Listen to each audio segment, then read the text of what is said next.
तो देखते हैं यहाँ पे क्वेश्चन नंबर 3 में हमसे क्या पूछा गया है। Pragya tested the solubility of 4 different substances at different temperatures and collected the data as given below. तो प्रज्ञा ने यहाँ पे क्या करा, टेस्ट किया, अलग अलग 4 सब्सटेंस लिए, डिफरेंट टेम्परेचर पे उसका यहाँ पे टेस्ट किया और उसका डाटा कलेक्ट कर रखा है, जो कि आपको यहाँ पे टेबल में सामने दिख रहा है। उसके बाद हमें यहाँ पे कुछ क्वेश्चन पूछे गए हैं। तो पहला क्वेश्चन में हमसे यहाँ पे क्या पूछा गया है, what mass of potassium nitrate would be needed to produce a saturated solution of potassium nitrate in 50 grams of water at 313 Kelvin। तो जो solubility ऑफ पोटेशियम नाइट्रेट की वो हमसे पूछी गई है 313 केल्विन पे। तो यहाँ पे देखना है 313 केल्विन पे जो पोटेशियम नाइट्रेट की है वो हमारे यहाँ पे कितनी दे रखी है, 62 ग्राम दे रखी है।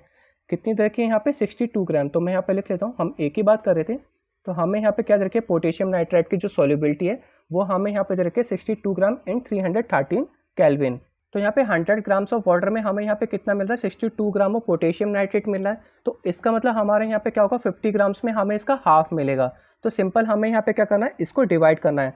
तो 62 को अगर मैं यहाँ पे 2 से डिवाइड करूँगा तो ये हमारे यहाँ पे कितना आ जाएगा, 31 ग्राम आ जाएगा। इसका मतलब हमें यहाँ पे 31 ग्राम ऑफ पोटेशियम नाइट्रेट की जरूरत पड़ेगी to produce a saturated solution of potassium nitrate in 50 grams of water at 313 kelvin. तो सिंपल इसका हाफ कर देना है, क्योंकि यहाँ पे 100 ग्राम्स ऑफ वाटर में हमें यहाँ पे 62 ग्राम मिल रहा था। तो हमें यहाँ पे 50 ग्राम्स ऑफ वाटर में कितना मिलेगा, इसका हाफ मिलेगा। सिंपल है, यहाँ पे ज़्यादा कुछ नहीं लगाना। तो होप आपको समझ में आ गया होगा ये पार्ट।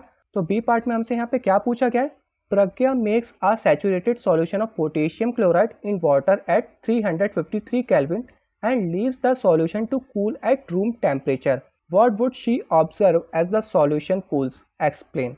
तो प्रज्ञा ने यहाँ पे क्या किया, पोटेशियम क्लोराइड एंड वाटर का एक सैचुरेटेड सॉल्यूशन तैयार किया at the temperature of 353 kelvin. उसके बाद उसको ठंडा होने के लिए उसने थोड़ी देर छोड़ दिया। तो उसने यहाँ पे क्या ऑब्जर्व किया वो हमें यहाँ पे बताना है। इसका मतलब वहाँ पर उसको क्या मिलेगा, क्रिस्टल्स ऑफ पोटेशियम क्लोराइड मिलेगा। क्या मिलेगा यहाँ पे, crystals of potassium chloride. Crystals of potassium chloride मतलब KCl। पोटेशियम का फॉर्मूला यहाँ पे क्या होता है एंड क्लोराइड का यहाँ पे क्या हो जाएगा, Cl हो जाएगा। तो उसे यहाँ पे पोटेशियम क्लोराइड के यहाँ पे क्रिस्टल्स मिलेंगे जैसे जैसे यहाँ पे क्या होगा, हमारा सॉल्यूशन ठंडा होगा। अब हम यहाँ पे बात कर लेते हैं सी पॉइंट की। Find the solubility of each salt at 293 kelvin, which salt has the highest solubility at this temperature. तो हमें यहाँ पे 293 केल्विन पे सारे सॉल्ट की सॉल्युबिलिटी बतानी है और हमें यहाँ पे बताना कि सबसे ज़्यादा हाईएस्ट सॉल्युबिलिटी कौन से सॉल्ट की है, कौन से टेम्परेचर पे बताना है, 293 केल्विन। तो ये हमारे यहाँ पे 293 केल्विन है। तो पोटेशियम नाइट्रेट की यहाँ पे 32 है, सोडियम क्लोराइड की 36, पोटेशियम क्लोराइड की 35 एंड अमोनियम क्लोराइड की 37, जो कि यहाँ पे क्या है, सबसे ज़्यादा है। तो इसका मतलब हाईएस्ट सॉल्युबिलिटी में हम यहाँ पे क्या लिखेंगे, अमोनियम क्लोराइड लिखेंगे। बाकी आप यहाँ पे 293 केल्विन में बाकी सॉल्ट का टेबल बना सकते हैं। डी में हमसे यहाँ पे क्या पूछा गया है, What is the effect of change in temperature on the solubility of a salt। तो हमें यहाँ पे बताना कि अगर यहाँ पे टेम्परेचर चेंज होगा तो उस पर यहाँ पे सॉल्ट की सॉल्युबिलिटी पे क्या फ़र्क पड़ता है।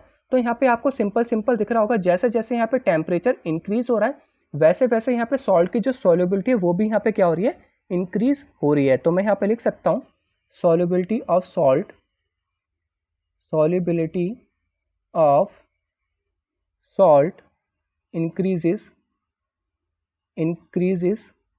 on increasing the temperature, on increasing the temperature। तो आप यहाँ पे इसका आंसर ये लिख सकते हैं। तो होप आपको समझ में आ गया होगा। अब हम चलते हैं अपने नेक्स्ट क्वेश्चन की तरफ।